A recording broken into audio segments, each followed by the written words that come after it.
Hujambo na karibu ndugu mtazamaji, karibu katika dondoo za habari kutoka hapa Mlimani TV. Nitakaye kupitisha katika dondoo hizo kitaifa, kimataifa, bila kusahau michezo na burudani. Ni mimi Donald Balabala.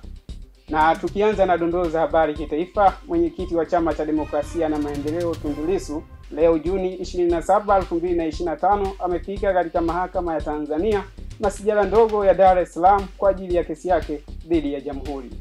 Lissu amefungua kesi hiyo akiomba marejeo ya mahakama kuhusu uamuzi uliotolewa na mahakama ya hakimu mkazi Kisutu katika kesi yake ya uchochezi ambayo ilikubaliana na maombi ya Jamhuri kusikiliza mashahidi wa siri.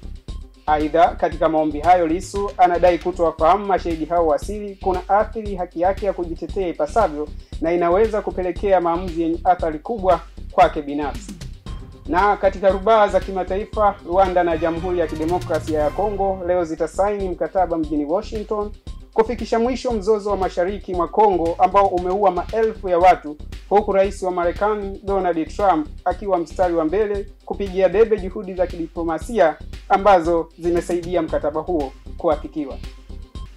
Na katika michezo na burudani, timu ya wananchi Young Africans wapo kwenye maandalizi ya mwisho kwa ajili ya mchezo wao wa finali ya kombe la shirikisho la CRDB utakaofanyika tarehe 29 Jumapili pale New Amani Complex dhidi ya Singida Black Stars, huku wakiahidi kufanya vizuri ili kusherehekea vyema sherehe zao za paredi ya ubingwa wa makombe yote waliofanikiwa kuyapata msimu huu. Na huu ndio mwisho wa dondoo za habari kutoka hapa Mlimani TV. Mimi ni Donald Balabala.